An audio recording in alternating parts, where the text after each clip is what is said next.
Smart Listener, mari dukung pertumbuhan ekonomi syariah Indonesia untuk kemajuan dan kesejahteraan bersama. Segera kami hadirkan Smart Syariah bersama masyarakat ekonomi syariah. Smart Syariah, mencerdaskan dan menginspirasi. Selamat mengikuti. Assalamualaikum warahmatullahi wabarakatuh. Selamat malam, Smart Listeners di seluruh Indonesia. Kembali saya Willy menemani Anda dalam Smart Syariah selama 1 jam ke depan. Bagaimana buka puasa Anda bersama dengan keluarga, bersama dengan rekan-rekan Anda di bulan Ramadan yang penuh berkah ini, Smart Listeners, dan tentunya juga saya baru buka puasa, jadi semangat lagi ya menemani Anda dalam Smart Syariah selama 1 jam ke depan. Dan di malam hari ini topik kita adalah aksi kolaborasi dalam gerakan Zakat Indonesia. Bersama dengan dua narasumber di malam hari ini, ada Bapak Profesor Dr. Nurul Huda, pengurus pusat MES atau Guru Besar Universitas Yarsi. Assalamualaikum warahmatullahi wabarakatuh, Prof. Nurul. Waalaikumsalam warahmatullahi wabarakatuh, Mas Willy. Wah, ini kayaknya segar habis buka nih ya. Seger habis buka puasa nih, Prof. Ya. Baik, pada malam hari ini topik kita menarik banget nih, Prof. Dimana nanti juga semester bisa bergabung ya. Kemudian ada narasumber yang kedua, ada saya panggil Mas aja, Mas Agus Budianto, Direktur Eksekutif Forum Zakat. Assalamualaikum warahmatullahi wabarakatuh, Mas Agus. Waalaikumsalam warahmatullahi wabarakatuh, Mas Willy, Prof. Nurul Huda. Semoga sehat-sehat selalu ya. Ya, gimana kabarnya Mas Agus? Sehat terus ya? Semangat Alhamdulillah terus ya? sehat, puasanya belum Baik. ada yang bocor. Oke, baik, dan sponsor topik kita di malam hari ini sekali lagi adalah aksi kolaborasi dalam gerakan Zakat Indonesia, di mana kami juga mengajak Anda untuk menyaksikan secara live streaming sekarang juga ya di YouTube channel Smart FM, dan tentunya Anda bisa mendengarkan di 10 kota radio Smart FM. Kalau begitu saya ke Pak Huda terlebih dahulu nih ya, kalau kita membahas secara umum perkembangan sektor ZISWAP, terutama zakat di Indonesia akhir-akhir ini. Nah, ini gimana nih, Prof? Silakan. Ya, baik, makasih Mas Willy ya. Yang pertama tentu ini di bulan Ramadan nih biasanya disebut juga dengan bulan zakat kita nih nanti ini ya, mudah-mudahan nih. Yang pertama kalau saya mau tarik dulu di tahun 2021 itu kurang lebih yang terhimpun baik oleh Basnas ataupun Lasnas itu kurang lebih 14,1 triliun. Tahun 2021. Tentu angka itu besar atau kecil, maka jawabannya kalau dibandingkan dengan potensi tentu masih sangat kecil. Puskas Basnas tahun 2021 menghitung kurang lebih 239 triliun. Itu yang namanya potensi daripada zakat per tahunnya. Berarti capaian 14,1 tentu kita belum bisa katakan cukup tinggi. Jadi artinya kalau kita bandingkan dengan potensi tentunya. Nah, kalau kita lihat di tahun 2022 ini kenaikannya juga cukup signifikan. Ini datanya saya dapat rilis dari Kementerian Agama ketika rakor dilakukan untuk rakor zakat itu terkumpul 21 triliun. Wow. Di angka 21 triliun tentu lonjakannya sangat signifikan kalau kita lihat dari 14,1 ke 21. Berarti 7 triliun dalam 1 tahun. Peningkatan yang sangat signifikan sekali saya kira. Nah, ini saya kira adalah titik tolak kita. Masyarakat sudah aware terkait dengan masalah zakat sendiri. Masyarakat mulai memahami sisi hukum daripada zakat itu sendiri. Nah, ini tentu kita harus mensikapinya nanti bagaimana agar kita dapat terus mengoptimalkan capaian-capaian yang dalam konteks ini adalah dalam posisi fundraising kita ya untuk bisa minimal ya kalaupun mendekati nggak dekat banget lah ya dari angka yang tadi menjadi target tahun 2021 sebesar 239 triliun. Saya masih ingat 2011 dulu ya kita menghitung tuh ya Basnas kita menghitung dengan IPB kita menghitung itu 217 triliun potensi. Nah, tapi waktu itu capaiannya nggak sampai 1%. Nah, artinya ada sebuah perubahan yang sangat menarik, ya. Artinya kenaikannya kalau saya menganggap ini sangat signifikan dibandingkan 2021 dengan 2022. Nah, ini gambaran sisi zakat tentunya, Mas Willy. Gambaran awalnya kurang lebih seperti itu. Ya, sebetulnya potensi sangat besar, tapi juga sudah mulai ada kenaikan yang signifikan ya, Prof ya, dari yang disebutkan oleh Prof tadi datanya. Baik, saya ke Mas Agus nih, bagaimana praktik penghimpunan dan penyaluran zakat saat ini ya? Apakah ada kolaborasi gitu ya? Silakan Mas Agus. Baik, terima kasih Mas Willy. Kalau untuk penghimpunan sendiri, secara umum teman-teman organisasi pengelola zakat ya, baik yang dari Basnas maupun lembaga amil zakat di semua levelnya, itu menjalankan 3 model fundraising. Yang pertama retail fundraising, yang kedua partnership fundraising, sama yang ketiga itu adalah digital. Nah, untuk retail fundraising sendiri ini memang menjadi sumber kekuatan utama semua organisasi pengelola zakat, Mas Willy. Jadi yang namanya gerakan zakat, yang namanya fundraising, itu kita sering menyebutnya adalah friend-rising gitu ya. Jadi dia harus melibatkan banyak sekali orang, individu-individu untuk membayar zakat infak sedekahnya melalui lembaga. Nah, inilah yang dinamakan dengan retail fundraising. Kemudian yang kedua yang dilakukan oleh teman-teman adalah partnership fundraising. Ini partnership, ini hubungannya bisa kita sebut sebagai hubungan B2B ya, antara lembaga zakat dengan perusahaan-perusahaan tertentu, dengan institusi-institusi tertentu, di mana karyawan-karyawan bekerja yang bekerja di perusahaan atau institusi tersebut berzakat melalui lembaga tersebut. Dan kemudian ada juga institusi atau perusahaan yang menyalurkan zakat institusinya atau zakat perusahaannya ke lembaga tersebut.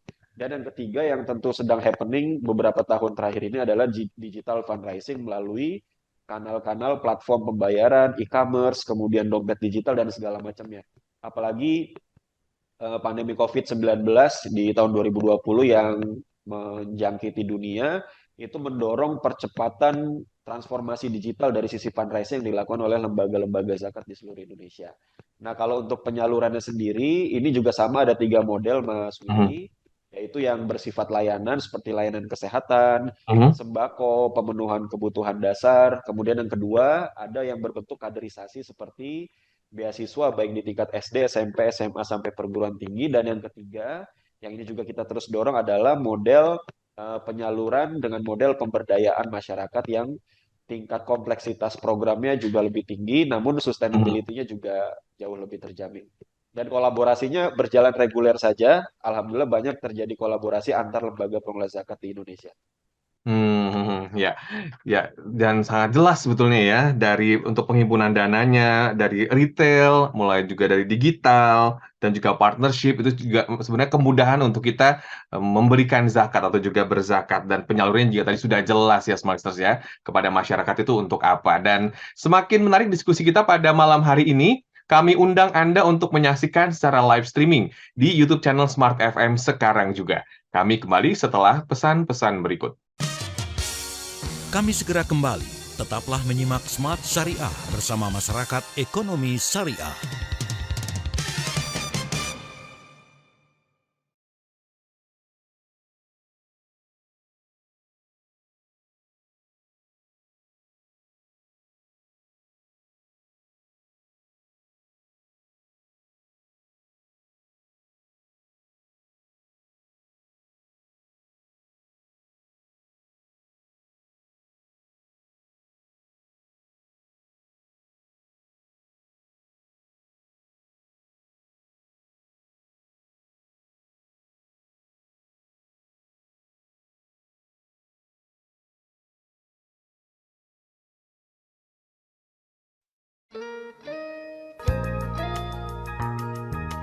Kembali Anda ikuti program Smart Syariah bersama Masyarakat Ekonomi Syariah.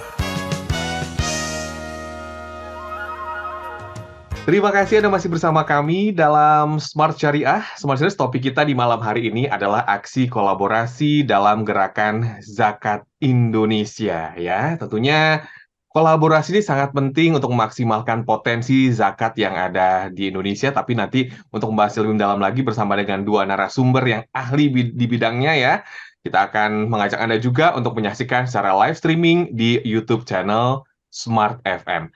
Kembali ke Mas Agus ya pada malam hari ini. Nah, ini kan kalau ngomongin soal kolaborasi ya di antara organisasi pengelola zakat kemudian juga dan stakeholder itu bisa dikatakan sangat penting. Nah, ini gimana nih gambarannya, Mas, untuk mungkin gerakan zakat di Indonesia sendiri? Silakan. Baik, oke. Setidaknya kita menyepakati ya bahwa kolaborasi itu memang sangat penting dan semua Mhm, pihak itu menyadari. Setidaknya ada 5 hal kenapa kolaborasi ini menjadi sangat penting, Mas Willy.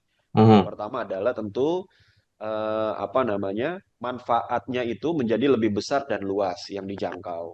Jadi manfaat yang dirasakan oleh mustahik, oleh beneficiaries, penerima manfaat ini tentu lebih besar dan lebih luas dibandingkan kita menyalurkan bantuan itu sendiri-sendiri. Kemudian yang mhm, kedua, bagi sisi organisasi pengelola zakatnya, ini tentu menjadi sarana belajar yang cepat karena mereka cukup berkolaborasi dengan lembaga-lembaga dengan program-program yang sudah terbukti memang apa namanya berdampak di tengah-tengah masyarakat. Jadi mereka tidak perlu lagi mencoba model baru, tidak perlu mhm, lagi belajar lagi yang resiko kesalahannya juga besar gitu ya. Jadi ini menjadi sarana mereka belajar dengan cepat karena mereka langsung mencontoh kepada lembaga-lembaga yang sudah baik dalam pengelolaan programnya. Kemudian yang ketiga, tentu bagi lembaga zakat juga ini membangun jaringan ya bagi mereka. mhm, Karena di dalam kolaborasi itu, selain kita berbagi sumber daya manusia yang berkontribusi di situ, berbagi sumber daya dana juga untuk masing-masing lembaga zakat, kita juga di situ berbagi sumber daya berikutnya itu jaringan. Yang mhm, paling hari ini menjadi isu dalam program-program pemberdayaan di lembaga zakat adalah tentang market gitu ya. Ketika permodalannya sudah ada, kemudian barang yang diproduksi sudah ada, lalu PR berikutnya adalah siapa yang akan membeli produk yang sudah diproduksi tersebut dari program pemberdayaan.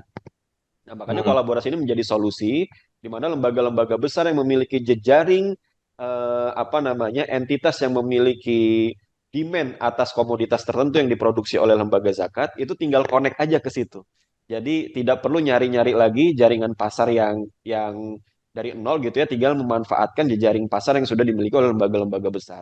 Dan kemudian yang keempat mhm. tentu menjadi lebih ringan ya ketika kita berkolaborasi dan yang kelima ini juga penting terkait dengan sustainability dari programnya. Ketika itu dijalankan bareng-bareng, insya Allah itu akan jauh lebih berkelanjutan programnya. Kira-kira gitu, Mas Willy. Lebih berkelanjutan programnya ya. Jadi kalau banyak masyarakat yang sekarang mendengarkan, ada baiknya ya menggunakan OPZ gitu ya. Karena tadi supaya zakatnya itu tujuannya jelas kemana gitu ya. Mas Agus salah satunya ya. Dan bisa dikatakan kalau saat ini juga banyak masyarakat yang berzakat itu secara sendiri-sendiri itu juga cukup banyak ya Mas ya di lapangan. Ya, kita masih menemukan itu memang di Hmm. lapangan karena tidak dipungkiri gitu ya, memberikan secara langsung itu memang feel-nya Rasanya menurut beda ya. saya itu beda gitu ya. Hmm. Tapi kita terus mengedukasi lah supaya lewat lembaga karena manfaatnya akan lebih besar dan lebih sustain itu tadi Mas Willy. Mengedukasi masyarakat. Baik, kembali ke Prof. Nurul nih. Kalau kita melihat potensi, tadi di sesi awal juga sempat dibahas ya, di sounding juga potensi yang dapat digali apabila setiap elemen terkait berkolaborasi secara optimal. Nah, ini gimana nih, Prof? Ya, jadi saya menggunakan istilahnya muawana, ya, Hmm. jadi bersinergi, ya, jadi lawannya nanti musabakoh, kita berlomba-lomba. Jadi sebenarnya udah saatnya lah ya, karena tujuannya kita sama ya, lembaga OPZ ya, organisasi pengelola baik itu yang Basnas ataupun Lasnas. Nah, saya kira saatnya lah kita untuk bergandengan tangan untuk bersinergi ya, untuk mencapai sama satu tujuan saya kira. Yang pertama, bagaimana kita menggeser seorang mustahik bisa menjadi seorang muzaki. Tujuan kita itu. Sehingga ketika dia sudah menjadi muzaki, ya tentu terbalik posisinya dia harus membantu mustahik yang masih ada. Nah, ini yang harus diciptakan empowerment semacam ini. Nah, makanya pendekatan kolaborasi ataupun tadi saya sebut dengan bermuawanah ini menjadi sangat penting. Ya, kita bisa dalam beberapa hal ya kolaborasi ataupun muawanah yang bisa kita lakukan. Ya, baik dari sisi nanti fundraisingnya, baik dari sisi yang namanya pemberdayaan modelnya. Nah, Hmm. itu bisa disinergikan. Jadi kita akhirnya menjadi sebuah monumental. Ini loh hasil daripada zakat saat ini gitu ya. Nah, karena dikerjakan secara bersama oleh lembaga-lembaga zakat yang ada. Nah, ini menjadi titik tolak kita untuk membesarkan secara bersama yang namanya perjakatan yang ada di Indonesia ini. Kurang lebih begitu, Mas Widi. Baik, semakin mendalam ya diskusi kita pada malam hari ini ya, Smarters. Silakan untuk Anda yang ingin berpendapat juga kami buka di kolom YouTube channel Smart FM, karena kami juga sedang live streaming di malam hari ini, Smarters. Jadi jangan kemana-mana, masih ada sesi selanjutnya. Tetaplah bersama kami dalam Smart Syariah. Kami segera kembali. Tetaplah menyimak Smart Syariah bersama Masyarakat Ekonomi Syariah.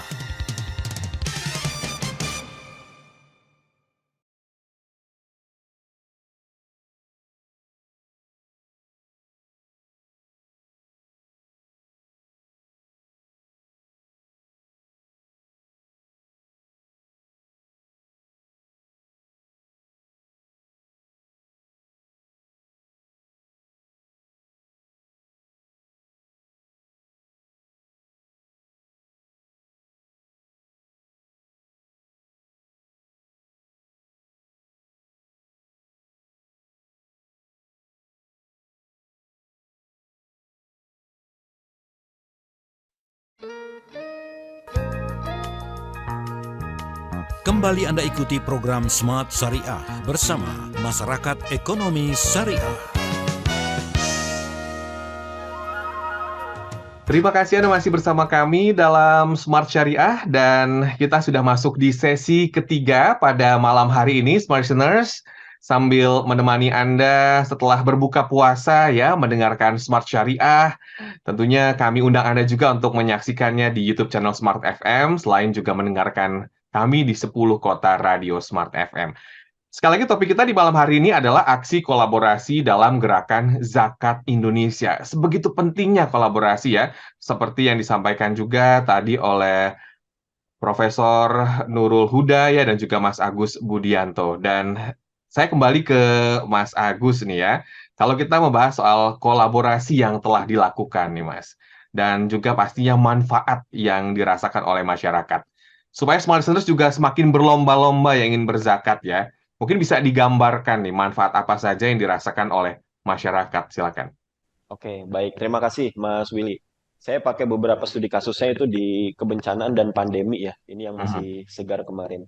Nah, ini yang dilakukan oleh lembaga-lembaga zakat ketika terjadi bencana contohnya ya, dan pandemi kemarin itu kami sebagai asosiasi itu mengkonsolidasikan mereka gitu ya, mensinergikan mereka sehingga kita bisa jelas nih lembaga A melakukan bantuan apa di provinsi dan kota mana gitu. Sehingga persebarannya menjadi lebih lebih merata gitu ketika kita apa namanya terjadi pandemi kita mendata siapa saja lembaga-lembaga zakat yang memiliki ambulans yang sesuai dengan standar penanganan pandemi. Nah, itu kemudian kita data dan kemudian data tersebut bagi masyarakat kita share ke masyarakat. Ini adalah hotline ambulan-ambulan di seluruh Indonesia dari lembaga zakat sehingga masyarakat yang membutuhkan ambulan jika ambulan dari rumah sakit itu ternyata apa namanya penuh terus gitu ya karena banyak sekali permintaan bisa mengontak ambulan yang digunakan oleh teman-teman yang diberikan oleh teman-teman lembaga zakat di seluruh Indonesia. Nah, kemudian kita juga memberikan arahan kepada lembaga zakat apa namanya contohnya nih ya Mas Willy ketika kita ada bencana di Cianjur. Di Cianjur ini kan terdampak beberapa kelurahan gitu ya. Beberapa kelurahan terdampak. Nah, lembaga zakat yang mau masuk ke Cianjur itu selalu kita data dulu dalam konteks kolaborasi. Misalkan lembaga zakat A, Anda bawa bantuan apa saja? Beras sekian ton, air minum sekian ton, mie instan sekian dus misalkan dan segala macamnya.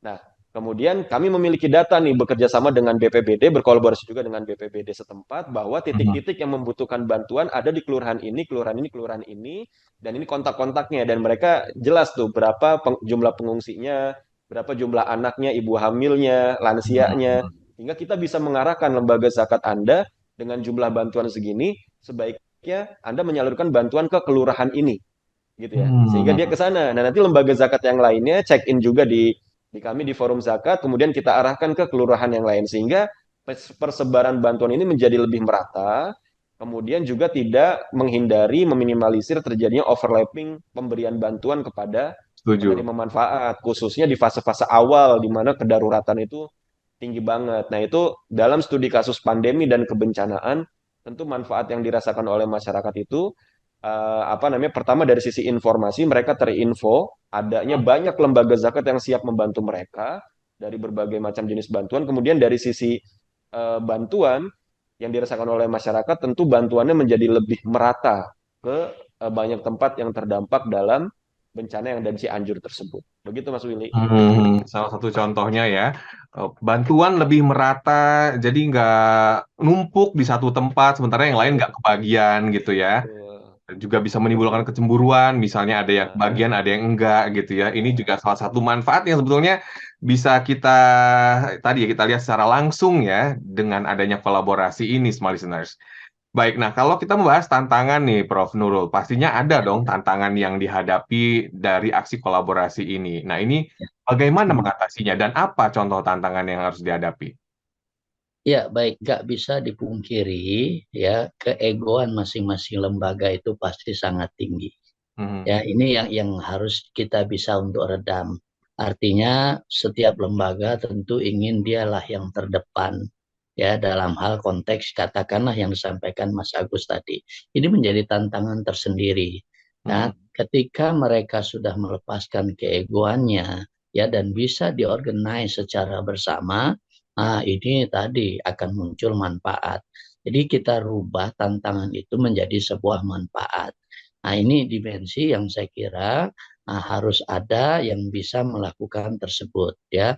Alhamdulillah ya kalau tentu kita berharap forum zakat ya bisa bergerak dengan pendekatan yang semacam itu, tentu akan menjadi sangat bermanfaat ya ketika ada Mhm. sebuah persoalan khususnya kebencanaan tadi.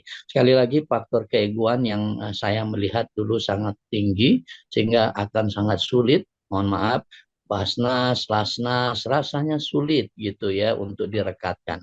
Tapi itu adalah sebuah tantangan tersendiri buat Oke. kita untuk bisa ya bagaimana mereka untuk bisa saling membantu, saling bersinergi untuk Mhm. tujuan yang sekali lagi saya harus katakan sama ya. Kurang lebih begitu Mas Willy. Keegoan ya, Prof ya, supaya Iya. sama tujuannya ya. Baik, dan selanjutnya semakin menarik perbincangan kita di malam hari ini. Tapi kalau membahas soal bagaimana mengatasinya itu mungkin ya tadi kolaborasi diambil satu tujuan saja ya, Prof ya, untuk kebaikan bersama ya, Prof. Iya, betul. Ya, Hmm. yang disampaikan Mas Agus tadi, kalau kita ambil contoh musibah, kita tinggal mencari berapa titik yang ada yang perlu bantuan. Kita punya berapa lembaga, maka disitulah kita membagi. Membagi bisa dalam bentuk tadi, kita buat per zona. Yang kedua, membagi dalam sisi misalnya adalah produk yang bisa dikontribusikan. Sehingga produk tersebut di-pool dulu dalam satu tempat yang nanti masing-masing akan didistribusikan ke region atau wilayah-wilayah yang sudah dicari terlebih dahulu titik-titiknya di mana yang perlu untuk dibantu. Itu akan sangat indah. Orang akan memandangnya luar biasa Islam ini. Ya artinya dalam hal menata ya good corporate governance-nya jalan. Ini yang diidam-idamkan oleh masyarakat dalam posisi yang semacam ini. Bukan mencari hal yang saya katakan tadi, saya lebih baik, saya punya banyak lebih. Bukan itu yang kita harapkan tentunya. Kurang Hmm. lebih begitu Mas Willy. Baik, ini menjadi masukan tersendiri ya untuk para pengelola zakat ya, supaya tadi salah satu tujuannya juga masyarakat melihatnya menjadi baik ya, Prof ya, dan juga merata. Seperti yang disampaikan oleh Mas Agus, merata akhirnya semua kebagian merasakan manfaatnya. Setuju nggak, Prof? Betul, sangat-sangat setuju. Itu yang saya katakan, kita main di filantropi.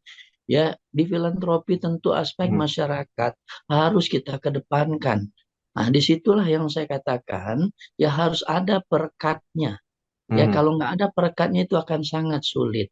Nah, saya kira forum zakat perekat ya sebagai wadah bagi lembaga-lembaga apakah tadi saya sebutkan Basnas ataupun Lasnas direkatkan jadi satu karena dia akan sangat dahsyat jadinya ketika dia mampu untuk melakukan hal itu sehingga bergerak dalam satu konstituen yang sama ya membantu mereka yang sedang dalam musibah dengan pendekatan filantropi Islam tentunya. Mas Agus ada tanggapan sedikit sebelum kita jeda nih. Saya kasih waktu, silakan Mas. Ya, itu memang benar banget ya yang dikatakan oleh Prof. Huda. Kita juga membangun ini tidak serta-merta langsung, Mas Willy. Jadi ini emang Setuju. persoalannya adalah mindset ya.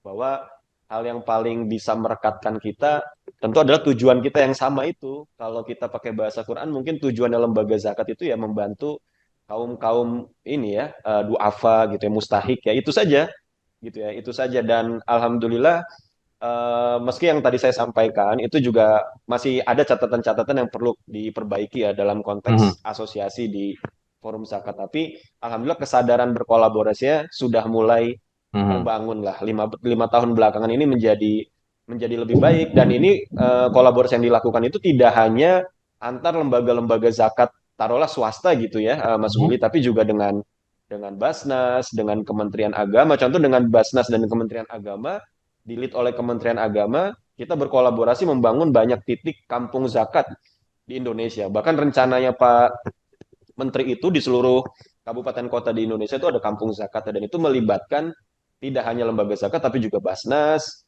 kemudian juga Kemenak itu sendiri sebagai mhm. lead kolaboratornya. Dan memang bayangan kita sebenarnya kalau misalnya kita di filantropi gini ya, Prof. Huda, kita mendapatkan misalnya satu komando atau arahan yang jelas, lembaga saya atau sektor zakat tahun ini kita fokus di sektor apa gitu? Apakah pertanian, Mhm, ya. ataukah peternakan, atau nelayan, atau kemudian pendidikan gitu supaya teman-teman itu tidak hanya zakat doang, tidak hanya NGO doang, tapi senegara ini gitu ya, semua elemennya itu bisa harmoni berkontribusi dalam membangun negara. Ya, tapi tadi Mas Agus juga sempat mengatakan ya bahwa semakin membaik ya dari 5 tahun terakhir ya untuk kolaborasi ini. Baik, masih ada sesi selanjutnya. Anda jangan kemana-mana, tetaplah bersama kami dalam Smart Syariah. Kami segera kembali. Tetaplah menyimak Smart Syariah bersama Masyarakat Ekonomi Syariah.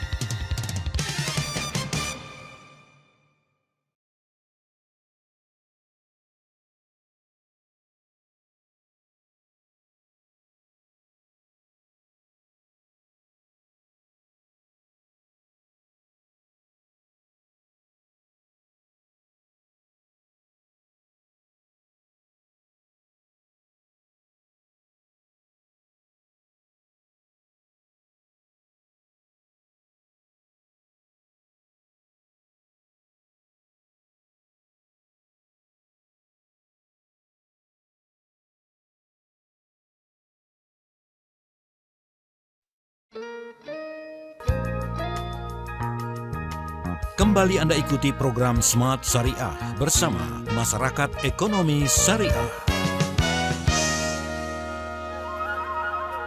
Terima kasih Anda masih bersama kami dalam Smart Syariah. Smart Syariah, topik kita di malam hari ini adalah aksi kolaborasi dalam Gerakan Zakat Indonesia bersama dengan dua narasumber. Ada Bapak Profesor Dr. Nurul Huda, pengurus pusat MES atau guru besar Universitas IARSI, dan juga ada Mas Agus Budianto, Direktur Eksekutif Forum Zakat. Saya kembali menggali dari Mas Agus nih ya, tentunya harapan untuk kedepannya ini seperti apa nih terkait dengan kolaborasi dalam Gerakan Zakat Indonesia. Silakan, Mas Agus.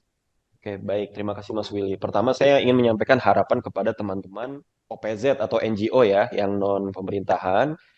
Ini tentu apa namanya ya?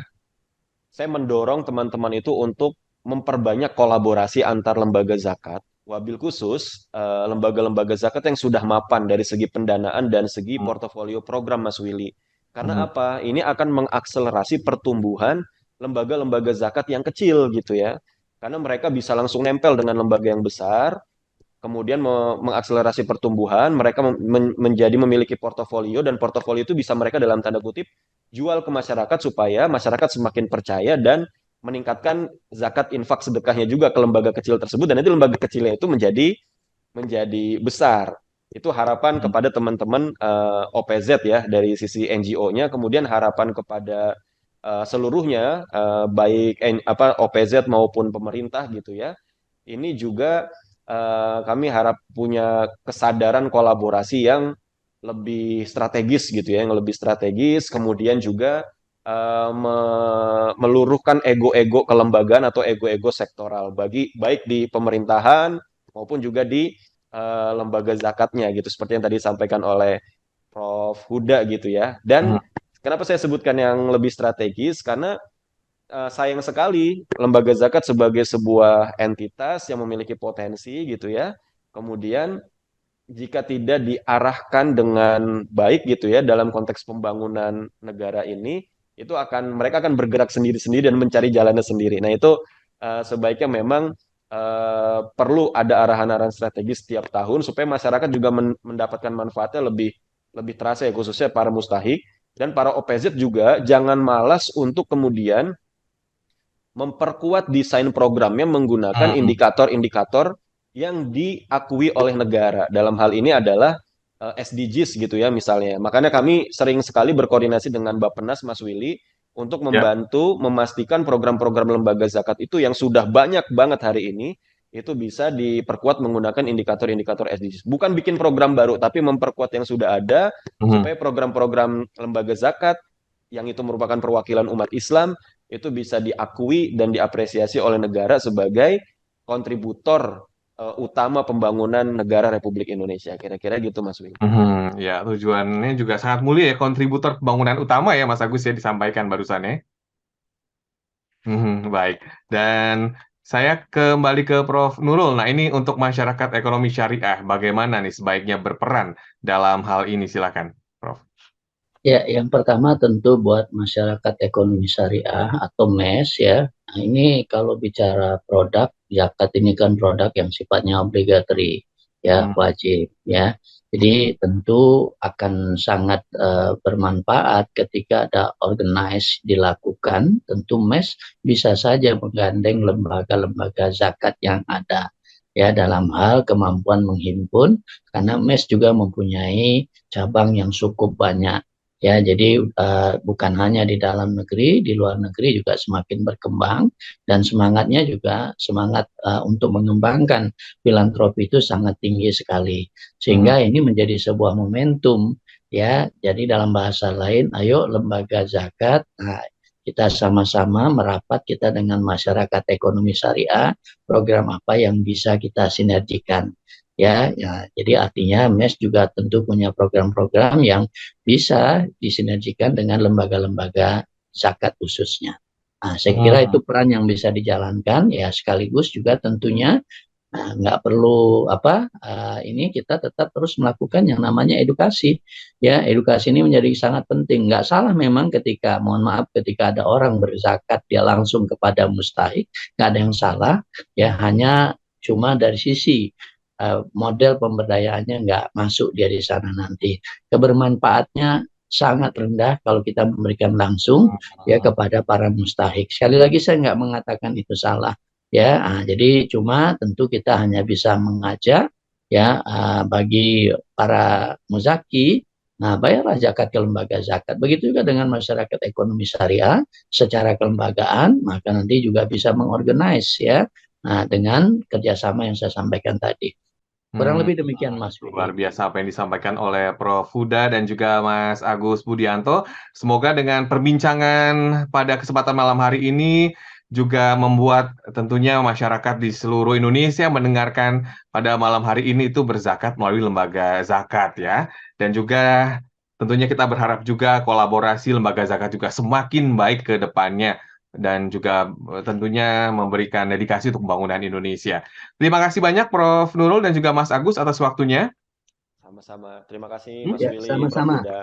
Ya, sama-sama. Ya, dan demikian Smart Syariah pada malam hari ini. Anda yang terlewatkan perbincangan pada kesempatan kali ini bisa menyaksikan kembali di YouTube channel Smart FM. Ketik saja Smart Syariah. Akhirnya saya mengucapkan selamat malam. Wassalamualaikum warahmatullahi wabarakatuh.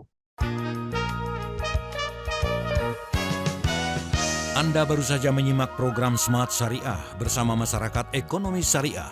Mari dukung pertumbuhan ekonomi syariah Indonesia untuk kemajuan dan kesejahteraan bersama.